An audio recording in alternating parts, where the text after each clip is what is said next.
Hello, my dear student. Now I am going to start the first chapter of Applied Physics 1 जो कि group A के बच्चों को पढ़ना है. एंड आपका जो फर्स्ट चैप्टर या फर्स्ट यूनिट है that is physical world. Physical world physical world में बेसिकली हम लोग यूनिट एंड मेजरमेंट का स्टडी करेंगे. Unit and measurement. ठीक है. सबसे पहला जो टॉपिक हम लोग डिस्कस करने वाले हैं वो है फिजिकल क्वांटिटी के बारे में. First topic is physical quantity. क्या होता है फिजिकल क्वांटिटी? बेटा हर वैसा क्वांटिटी जिसका मेजरमेंट पॉसिबल है. All such quantities which can be measured are called physical quantity. जिस भी क्वांटिटी को आप नाप सकते हो या तौल सकते हो उस क्वांटिटी को हम लोग बोलते हैं फिजिकल क्वांटिटी. जैसे आप किसी ऑब्जेक्ट का मास मेजर कर सकते हैं तो मास फिजिकल क्वांटिटी है. आप किसी ऑब्जेक्ट की लंबाई नाप सकते हो, लेंथ फिजिकल क्वांटिटी है. आप थर्मामीटर से अपने बॉडी का टेम्परेचर मेजर कर सकते हो तो टेम्परेचर फिजिकल क्वांटिटी है. आप बाइक में या कार में स्पीडोमीटर लगा हुआ देखते हैं तो स्पीडोमीटर स्पीड मेजर करता है तो स्पीड फिजिकल क्वांटिटी हुआ. मीन्स कोई भी क्वांटिटी जिसको आप मेजर कर सकते हो, जिसको आप नाप या तौल सकते हो, उस क्वांटिटी को हम लोग बोलते हैं फिजिकल क्वांटिटी. ठीक है. Definition is very clear. Means all such quantities which can be measured. all such quantities, उस तरह की सारी राशियां, all such quantities which can be measured are called physical quantity. हर वैसी क्वांटिटी जिसको हम मेजर कर सकते हैं, जिसको हम नाप या तौल सकते हैं, उस क्वांटिटी को हम लोग बोलते हैं फिजिकल क्वांटिटी. बहुत सारे एग्जाम्पल हैं. जैसे आप मास बोल सकते हो, आप लेंथ बोल सकते हो, आप टेम्परेचर बोल सकते हो, इलेक्ट्रिक करंट बोल सकते हो. Lot of example. ठीक है. अब ना इसमें थोड़ा एक नोटिस करने वाला बात है कि जैसे मान लो कि मैं किसी ऑब्जेक्ट का मास मेजर करता हूँ. ठीक है. मास मेजर करके मैंने लिख दिया यहाँ पे, कंसिडर कर लो 10. तो मास मेजर करके जब हम यहाँ 10 लिखे तो क्या 10 ये वैलिड आंसर है? आई होप नहीं. वैलिड आंसर इसलिए नहीं है कि 10 के बाद आप पूछ सकते हो कि सर आपने जो 10 लिखा है वो क्या 10 किलो, 10 पसेरी, 10 क्विंटल, 10 ग्राम, क्या 10? बट अगर यहाँ पे एक मैं केजी लगा देता हूं तो now the amount of mass is very certain. 10 KG एकदम मस्त वाला आंसर रिप्लाई हो रहा है. आप ऑब्जेक्ट की लेंथ नापते हो और लेंथ नाप के आपने लिख दिया मीटर. क्या ये वैलिड आंसर है? मीटर बोल देना सिर्फ काफी है. आप पूछोगे कितना मीटर, बट यहाँ पे अगर मैंने 2 लिख दिया तो now the length is completely measured 2 metre. हमने बॉडी का टेम्परेचर नापा, हम लिख दिया 98.6. तो क्या ये 98.6 वैलिड आंसर है? भाई टेम्परेचर के यूनिट होते हैं केल्विन, फारेनहाइट, डिग्री सेल्सियस. आप क्या बोलना चाह रहे हो 98.6? बट अगर यहाँ पे हम फारेनहाइट लिख देते हैं तो हमारा आंसर कंप्लीट हो जाता है. मतलब टेम्परेचर है 98.6 फारेनहाइट. आप देख रहे हो कि कोई भी फिजिकल क्वांटिटी जब आप यहाँ पे राइट कर रहे हो, रिप्रेजेंट कर रहे हो, व्यक्त कर रहे हो, तो उसमें दो चीजें होती है. कुछ नंबर जैसे आपको लिखा हुआ दिख रहा है, 10 है, 2 है, 98.6 है, और आपको कुछ अल्फाबेट में यहाँ पे दिखता है जैसे केजी, मीटर, फारेनहाइट. ये सब अल्फाबेट वाले टर्म्स आपको दिख रहे हैं. तो ये जो नंबर में लिखा होता है उसको न्यूमेरिकल वैल्यू बोलते हैं, और जो अल्फाबेट में लिखा होता है उसको यूनिट बोलते हैं. इसका मतलब कि किसी भी फिजिकल क्वांटिटी को पूरी तरह से रिप्रेजेंट करने के लिए, पूरी तरह से व्यक्त करने के लिए आपको दो चीजों की आवश्यकता होती है. एक तो आपको न्यूमेरिकल वैल्यू चाहिए होता है और दूसरा यूनिट चाहिए होता है. Means any physical quantity can be completely represented with the help of numerical value as well as unit. Okay, means any physical quantity can be completely represented, can be completely represented with the help of numerical value as well as unit. मतलब किसी भी physical quantity को पूरी तरह से लिखने के लिए, व्यक्त करने के लिए हमको दो चीज चाहिए होता है। एक तो हमको न्यूमेरिकल वैल्यू चाहिए होता है और दूसरा साथ साथ में यूनिट चाहिए होता है। मीन्स अगर हम मान लें कि Q कोई फिजिकल क्वांटिटी है तो इसको रिप्रेजेंट करने के लिए हमको एक न्यूमेरिकल वैल्यू चाहिए n और फिर एक यूनिट चाहिए, तभी हम फिजिकल क्वांटिटी को पूरी तरह रिप्रेजेंट कर पाएंगे। ठीक है, अब आप ऐसा सोचो कि यहाँ पे जो मास लिखा हुआ है, मास 10 kg मैंने लिखा, तो यहाँ पे ये जो kg है ये यूनिट हो गया मास का। कोई बच्चा मान लो कि इसको ग्राम में रिप्रेजेंट करना चाहता, तब वो इसी मास को 10 into 1000 ग्राम लिखता। पक्का बात है। लेंथ यहाँ पे 2 मीटर लिखा हुआ है, जिसके पास मीटर स्केल था भाई मीटर से नापा, 2 मिला उसको आंसर 2 मीटर। बट अगर किसी के पास सेंटीमीटर स्केल होता, इसी लेंथ को सेंटीमीटर से मेजर करता, तो 2 into 100 सेंटीमीटर मतलब 200 सेंटीमीटर लिखता। तो जब आप एक फिजिकल क्वांटिटी को दो अलग अलग यूनिट में रिप्रेजेंट करोगे, तो जहां पे न्यूमेरिकल वैल्यू बड़ा होगा वहां यूनिट छोटा होगा, और जहां यूनिट छोटा होगा वहां न्यूमेरिकल वैल्यू बड़ा होगा। मीन्स बड़े यूनिट के साथ छोटा न्यूमेरिकल वैल्यू आता है और छोटे यूनिट के साथ बड़ा न्यूमेरिकल वैल्यू आता है। अभी मैं इसको अच्छे से समझाता हूं, इसको आप जल्दी से राइट करो।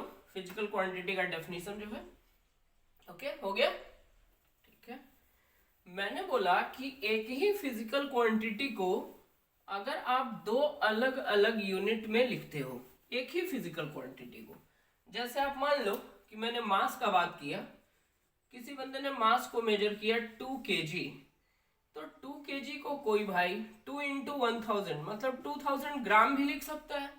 चाहे आप 2 kg बोलो या 2000 ग्राम बोलो, same mass is being measured, एक ही मास को नापा जा रहा है। लेंथ की अगर आप बात करें, मान लो आपने लेंथ लिखा 3 मीटर, कोई इसको 300 सेंटीमीटर भी बोल सकता है। तो अब आप यहाँ पे देखो, एक ही फिजिकल क्वांटिटी मास को दो अलग अलग यूनिट में मेजर किया जा रहा है, दो अलग अलग यूनिट में। यहाँ केजी में मेजर किया गया, यहाँ ग्राम में मेजर किया गया। तो बेटा जहां पे यूनिट छोटा है वहां न्यूमेरिकल वैल्यू बड़ा है। आप देख सकते हो केजी और ग्राम में कौन छोटा यूनिट है, ऑफ कोर्स ग्राम। तो जब ग्राम छोटा यूनिट है तो उसके साथ बड़ा न्यूमेरिकल वैल्यू आया 2000। यहाँ देखिए केजी बड़ा यूनिट है, उसके साथ छोटा न्यूमेरिकल वैल्यू आया ओनली 2।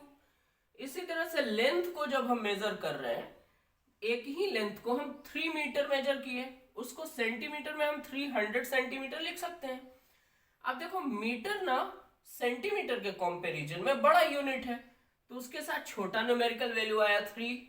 यहाँ बेटा सेंटीमीटर छोटा यूनिट है, मेजर जब आप कंपेयर मीटर से करोगे तो सेंटीमीटर छोटा यूनिट है, इसके साथ बड़ा न्यूमेरिकल वैल्यू आया 300। इसका मतलब कि जब एक ही फिजिकल क्वांटिटी को दो अलग अलग यूनिट में लिखा जाता है, एक ही फिजिकल क्वांटिटी को हम जब दो अलग अलग यूनिट में लिखते हैं, तो जहां पे यूनिट छोटा होता है वहां न्यूमेरिकल वैल्यू बड़ा होता है। Means if u1 is greater than u2, अगर ये u1 बड़ा है तो इसके साथ छोटा न्यूमेरिकल वैल्यू इस्तेमाल होगा। इसका मतलब n1 will be greater than n2। और अगर हम मान लें कि u1 is less than u2, अगर n1 के साथ इस्तेमाल होने वाला यूनिट छोटा है, इसका मतलब क्या है कि n1 बड़ा होगा। बेटा यहाँ पे एक बार फिर से समझिए, मैंने यहाँ पे लिखा है u1 is greater than u2, मतलब ये यूनिट बड़ा यूनिट है, तो n1 छोटा होगा। n1 जो न्यूमेरिकल वैल्यू u1 के साथ आया है स्मॉल होगा। अगर मान लो आप कि u1 is less than u2, ये छोटी यूनिट है, तो छोटा यूनिट के साथ बड़ा न्यूमेरिकल वैल्यू का इस्तेमाल होगा। ये देखिए u1 के साथ n1 अगर हम मानते हैं कि U1 स्मॉल यूनिट है तो N1 बड़ा होगा। एकदम सेम जो ऊपर का एग्जांपल है उससे आप समझ सकते हो कि अगर यूनिट बड़ा है तो उसके साथ छोटा न्यूमेरिकल वैल्यू, अगर यूनिट छोटा है तो उसके साथ बड़ा न्यूमेरिकल वैल्यू। इतना सारा इंफॉर्मेशन आपको फिजिकल क्वांटिटी के डेफिनेशन में रखना पड़ेगा। मैंने आपको बताया कि all such quantities which can be measured are called physical quantity. वैसी सारी राशियां जिसको नाप या तौल लिया जा सकता है उस क्वांटिटी को हम लोग फिजिकल क्वांटिटी बोलते हैं। फिजिकल क्वांटिटी को पूरी तरह से रिप्रेजेंट करने के लिए हमको दो चीज चाहिए होता है, एक हमको यूनिट चाहिए होता है और दूसरा न्यूमेरिकल वैल्यू चाहिए होता है। यूनिट और न्यूमेरिकल वैल्यू मिलके ही हम एक फिजिकल क्वांटिटी को पूरी तरह रिप्रेजेंट करते हैं। उसके बाद मैंने आपको बताया कि अगर एक ही फिजिकल क्वांटिटी को आप दो अलग अलग यूनिट में रिप्रेजेंट करेंगे तो जहां पर यूनिट छोटा होगा वहां न्यूमेरिकल वैल्यू बड़ा होगा और जहां पे यूनिट बड़ा होगा वहां न्यूमेरिकल वैल्यू छोटा होगा। Got the message? डेफिनेशन में, फिजिकल क्वांटिटी के डेफिनेशन में आपको इतनी सारी बातें माइंड में रखनी होगी। ठीक है, लिखा जाए इसको।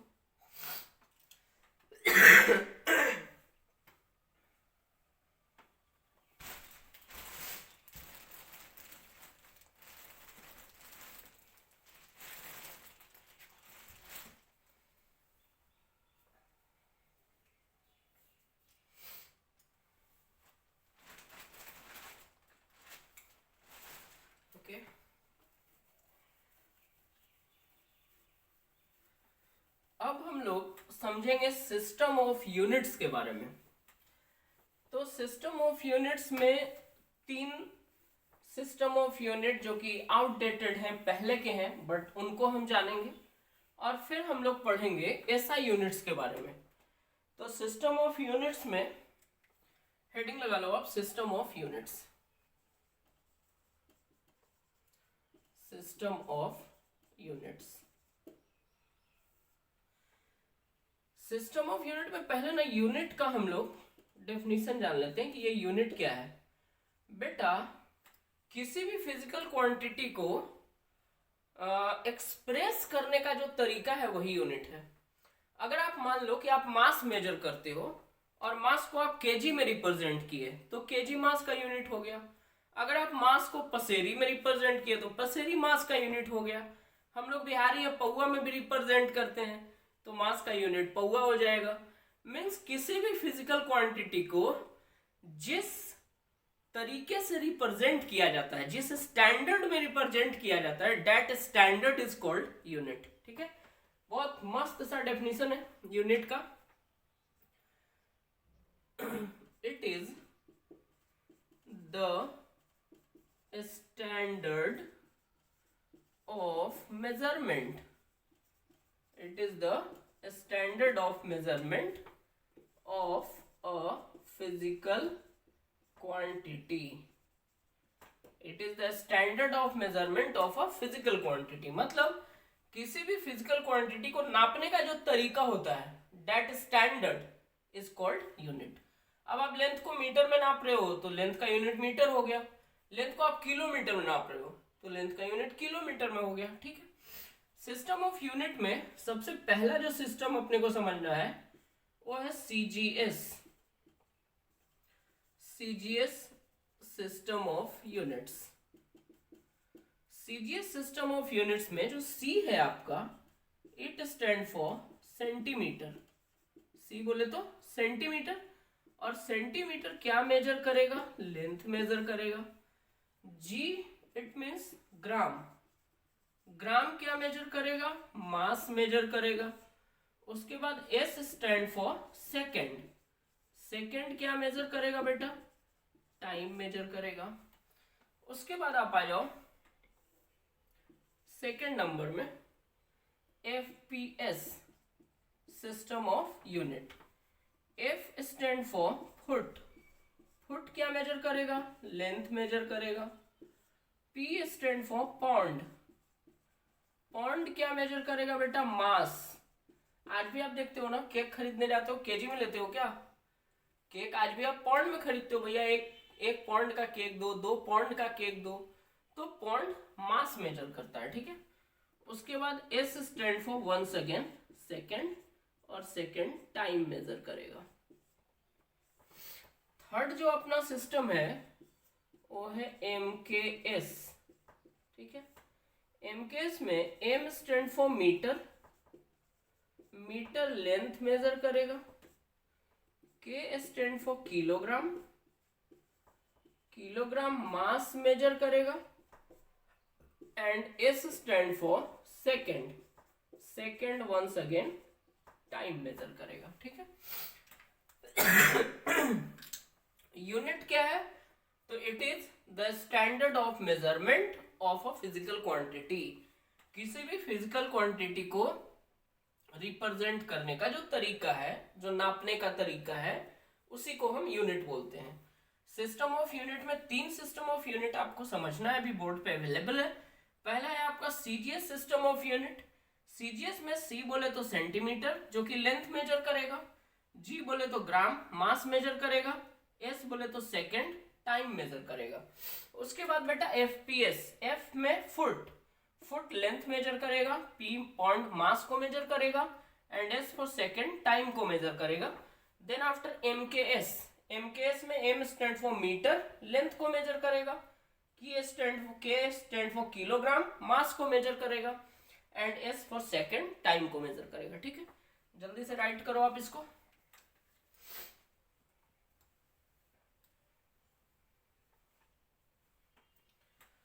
ओके, अब हम लोग जो समझेंगे वो हम लोग समझेंगे फंडामेंटल क्वांटिटीज के बारे में, कि फंडामेंटल क्वांटिटीज क्या होता है और फंडामेंटल क्वांटिटीज और ऐसा यूनिट की जरूरत क्यों पड़ी। बेटा आपने सुने हो ऐसा कि भारत का खोज हुआ है, भारत भुलाया हुआ था कि भारत का खोज हुआ है। भारत अपनी संप्रभुता बहुत पहले से बना के रखा था, वी इंडियंस। लेकिन कहीं से कोई भुला भटका के आया, वास्को डी गामा, वो देखा कि अरे जैसा हम लोग हैं, हमारा जैसा कंट्री है, वहां भी एक, यहाँ भी एक कंट्री है। जाके आउट वर्ल्ड में बताया तो लोगों को पता चला कि अच्छा एक कंट्री है जिसका नाम भारत है, इंडिया है। इसी तरह से अमेरिका। तो बेटा पहले वर्ल्ड इतना ग्लोबलाइज नहीं था, बिखरे हुए थे सारे। धीरे धीरे करके ये वर्ल्ड ग्लोबलाइज हुआ और अभी मॉडर्न हाईटेक युग में आप लोग जी रहे हैं। आप सुबह ब्रेकफास्ट इंडिया में करोगे तो रात में आप दुबई में जाके आराम से डिनर कर सकते हो। ये सब कुछ अब पॉसिबल हो चुका है, पहले ऐसा नहीं था। ठीक है, तो जो लोग जहां रहते थे अपने हिसाब से कुछ कुछ सिस्टम बना के रखे थे मेजरमेंट का, लेन देन करने का। लेकिन जब वर्ल्ड ग्लोबलाइज होने लगा तो ये एक बहुत बड़ा इंटरनेशनल प्रॉब्लम बन गया। एक प्रॉब्लम तो लैंग्वेज, कोई इंग्लिश बोलता है, कोई हिंदी बोलता है, हिंदी में भी अलॉट ऑफ वेराइटीज, कोई मगही, कोई भोजपुरी, मैथिली, बहुत सारा वेराइटी। तो मेजरमेंट को लेके बहुत ज्यादा असमंजस वाली स्थिति पैदा हो गई। अब हम लोग बिहारी पौआ पसेरी में जीने वाले, इंग्लैंड अमेरिका वाला ऑन्ड पॉन्ड करने लगा, हम लोग पागल होने लगे, वो लोग भी पागल होने लगा। तो इस इंटरनेशनल प्रॉब्लम को सॉल्व करने के लिए इंटरनेशनल कॉन्फ्रेंस हुआ जिसमें 7 क्वांटिटीज को फंडामेंटल बताया गया। और फंडामेंटल उस क्वांटिटी को बताया गया, उस क्वांटिटी को डिसाइड किया गया जो क्वांटिटी कभी किसी दूसरे क्वांटिटी पर डिपेंड नहीं करता है। और फिर सारे क्वांटिटीज का एक इंटरनेशनल यूनिट डिसाइड हुआ जिसको हम लोग बोलते हैं system of international, SI, system of international. मतलब अब सिस्टम ऑफ इंटरनेशनल को आने के बाद पूरी दुनिया एक ही यूनिट को फॉलो करेगा एक फिजिकल क्वांटिटी को मेजर करने में। जैसे लेंथ हर जगह मीटर में नापा जाएगा, मास हर जगह किलोग्राम में नापा जाएगा, टाइम सेकंड में नापा जाएगा। तो इससे इंटरनेशनल लेवल पे होने वाले बहुत सारा प्रॉब्लम्स सॉल्व हुआ, मेजरमेंट का प्रॉब्लम सॉल्व हुआ। हम लोग सब एक ही सिस्टम को फॉलो करने लगे जो कि बोला जाता है सिस्टम ऑफ इंटरनेशनल। तो आप हेडिंग लगा लो, fundamental quantities and their SI units.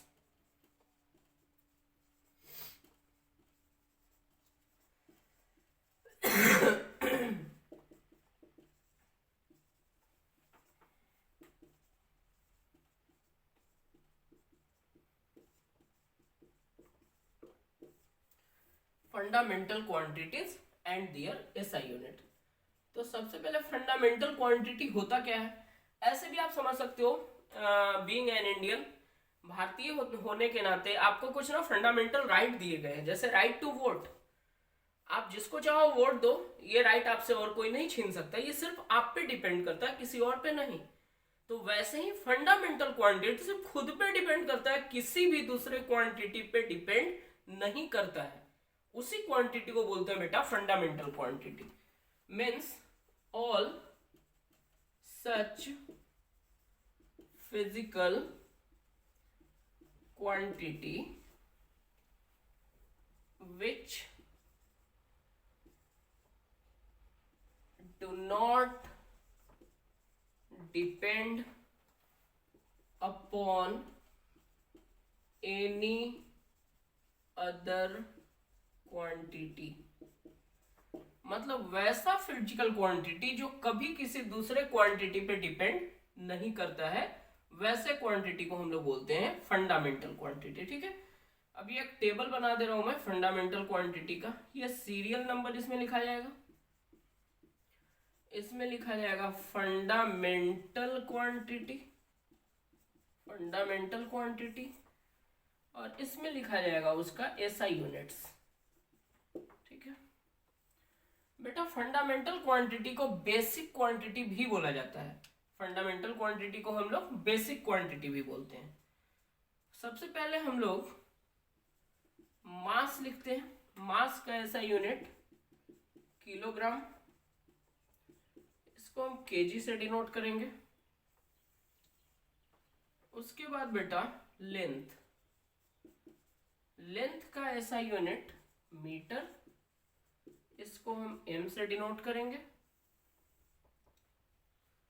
उसके बाद बेटा टाइम, टाइम का ऐसा यूनिट सेकेंड, इसको हम लोग एस से डिनोट करेंगे। उसके बाद टेम्परेचर, टेम्परेचर का ऐसा यूनिट केल्विन, इसको हम के से डिनोट करेंगे। Then after electric current, electric current, electric current का ऐसा यूनिट एम्पियर, जिसको हम लोग ए से डिनोट करेंगे। छठा नंबर में है आपका ल्यूमिनस इंटेंसिटी, ल्यूमिनस इंटेंसिटी। ठीक है, तो 6 नंबर में आप ल्यूमिनस इंटेंसिटी, ल्यूमिनस इंटेंसिटी का ऐसा यूनिट होता है कैंडेला, जिसको हम सीडी से डिनोट करते हैं। और लास्ट है अपना amount of substance, amount of substance, जिसका ऐसा यूनिट है बेटा मोल, MOL से डिनोट करते हैं। ये जो 7 क्वांटिटीज आपको दिख रहा है, ये है फंडामेंटल क्वांटिटीज, या जिसको हम लोग बेसिक क्वांटिटी भी बोलते हैं, बेसिक क्वांटिटी।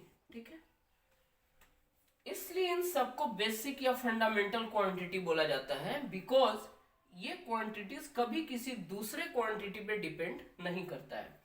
दूसरा बात की यूनिट लिखने में एक चीज का मैंने ख्याल रखा है, आपको भी रखना चाहिए।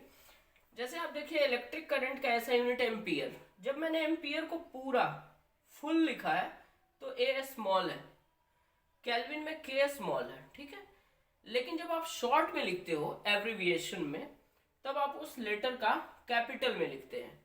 जैसे फोर्स का ऐसा यूनिट होता है बेटा न्यूटन, कोई बच्चा लिखता है 10 न्यूटन इस तरह से, कोई बच्चा लिखता है 10 न्यूटन इस तरह से, कोई लिखता है 10 न्यूटन और कोई लिखा 10 न्यूटन। बाबू ये फर्स्ट वाला मैनर गलत है, थर्ड वाला मैनर भी गलत है। अगर आप पूरा नाम लिखते हो तब आपको फर्स्ट लेटर स्मॉल देना पड़ेगा, अगर आप एब्रिविएशन में लिखते हो, शॉर्ट में लिखते हो, तो आपको कैपिटल देना पड़ेगा। Means this is right and this is right. तो इसका ध्यान रखिएगा, ऐसा कुछ नहीं, रॉकेट साइंस नहीं है, बस अच्छी आदतें होनी चाहिए, हाईली प्रिसाइज होनी चाहिए। तो माइंड में ये सारी बात होना जरूरी है। जल्दी से राइट करें आप इसको। एंड आई होप कि वीडियो काफ़ी लंबा होगा तो अपलोड करने में भी थोड़ा समस्या आता है। तो आज के लिए इस लेक्चर में इतना ही रहने देते हैं। Keep watching. लक्ष्य में आप सबका स्वागत है एंड बहुत अच्छे से आपका क्लास होगा, कहीं कोई डाउट वाली बात नहीं होगी। अपना जो व्हाट्सएप ग्रुप होगा उसमें आपका डाउट भी क्लियर होगा। So continue watching. Thank you so much.